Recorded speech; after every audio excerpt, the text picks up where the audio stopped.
नमस्ते, मैं राजनंद और आज हम बात कर रहे हैं अनुभव और ज्ञान के बारे में। यहाँ पर हम अनुभव और ज्ञान का एक तुलनात्मक अध्ययन करेंगे कि क्या ज़्यादा बेहतर होता है।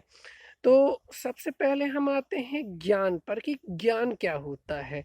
हर मनुष्य आत्मा के अंदर जो बोध होता है उसको हम ज्ञान कहते हैं।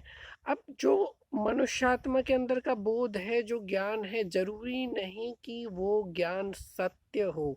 ज्ञान होना और ज्ञान का सत्य होना, ये दो अलग अलग चीजें हैं। जो भी किसी ने किसी व्यक्ति को बता दिया वो उसके लिए ज्ञान हो सकता है, लेकिन जरूरी नहीं कि वो सत्य हो। सत्य भी हो सकता है और असत्य भी हो सकता है। और ये जो ज्ञान है, समय, रिसर्च और साबित करने, प्रमाण करने के हिसाब से समय समय पर बदलता रहता है। जैसे कि अगर मैं अभी अपने पुराने प्राचीन जो ज्योतिष शास्त्र है उसको अगर अलग कर दूं, तो प्राचीन पश्चिमी सभ्यता में कहा जाता था कि पृथ्वी चपटी है और सूर्य पृथ्वी के चारों ओर परिक्रमा लगाता है। लेकिन बाद में जब बहुत ज़्यादा रिसर्च हुआ पश्चिमी जगत पर, तब उन्होंने माना कि नहीं, सूरज पृथ्वी की परिक्रमा नहीं लगाता, पृथ्वी सूरज की परिक्रमा लगाती। तो इस तरह से उनका ज्ञान बदला और उन्होंने नए ज्ञान को स्वीकार भी किया अपनी सभ्यता में, अपने समाज में, जिसके कारण आज हम उनकी तरक्की देख रहे हैं। अब बात करते हैं कि अनुभव क्या मिथ्या हो सकता है। हाँ, अनुभव भी मिथ्या हो सकता है, लेकिन अनुभव के मिथ्या होने की संभावना बहुत कम होती है ज्ञान की अपेक्षा। और अनुभव भी मिथ्या तभी हो सकता है जब वो अनुभव मिथ्या ज्ञान पर आधारित हो।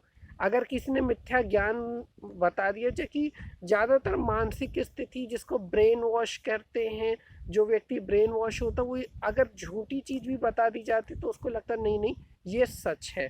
तो अब बात आती है अनुभव और ज्ञान के बारे में, हम आगे बढ़ते हैं कि अनुभव और ज्ञान में क्या श्रेष्ठ है। तो आमतौर पे देखा जाता लोग अनुभव को ज़्यादा प्रेफर करते हैं ज्ञान की अपेक्षा। जाहिर सी बात है, आपको दो डॉक्टरों के पास अगर मैं भेज दूं, एक एमडी डॉक्टर है लेकिन आपको कहीं से पता चल गया है कि इसने जस्ट अभी अभी प्रैक्टिस शुरू की है।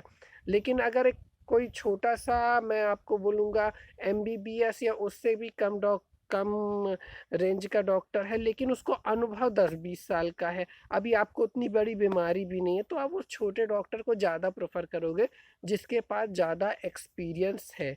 तो यहाँ पे आमतौर पे लोग भी, समाज भी अनुभव को ज्ञान की अपेक्षा ज़्यादा महत्व देते हैं। तो अब बात करते हैं हम अनुभव और ज्ञान के बारे में। अनुभव को और ज़्यादा श्रेष्ठ क्यों माना जाता है? क्योंकि अनुभव के बाद जो ज्ञान उपजता है वो ज्ञान के गलत साबित होने की संभावना ना के बराबर होती है। जैसे कि अब उस समय पर सबने कह दिया कि भाई जो सूर्य है पृथ्वी की परिक्रमा लगाता है, लेकिन जब गैलीलियो ने अपना दूरबीन बना करके देखा कि सत्य क्या है, तो उसका जो ज्ञान था, उसका ज्ञान उसके अनुभव पर आधारित था। इसीलिए उसके ज्ञान को लोगों ने श्रेष्ठ माना। और आज जाहिर सी बात है, क्योंकि ये साबित हो चुका है, तो इस चीज को सभी मानते हैं कि सत्य क्या है।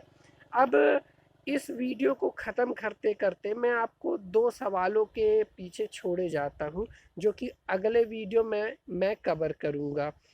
कि पहली चीज़ तो हमारी सनातन सभ्यता की अवनति का कारण क्या है, और दूसरी चीज़ कि क्या गृहस्थ के गुरु सन्यासी हो सकते हैं। हम घर गृहस्थी वाले हैं और आमतौर पे समाज में सभी गृहस्थी हैं, लेकिन आमतौर पे जो गृहस्थ अपने गृहस्थ को चलाने के लिए, जीवन को सफल बनाने के लिए जो गुरु बनाते हैं, वो सन्यासी को बनाते हैं गृहस्थ, लेकिन गुरु सन्यासी को बनाते हैं। तो ये प्रश्न के साथ छोड़ा जा रहा हूँ कि क्या सन्यासी गृहस्थों के गुरु होने चाहिए या हो सकते हैं। तो जैसे ये ज्ञान और अनुभव का वीडियो है, इसको एनालिसिस करके आप इसका आंसर ज़रूर दीजिएगा। और अगले वीडियो के लिए इस चैनल को ज़रूर सब्सक्राइब कीजिए और इस प्रश्न को औरों तक पहुंचाने के लिए इस वीडियो को लाइक कर ज़्यादा से ज़्यादा शेयर करें। जय माता दी, हर हर महादेव, धन्यवाद।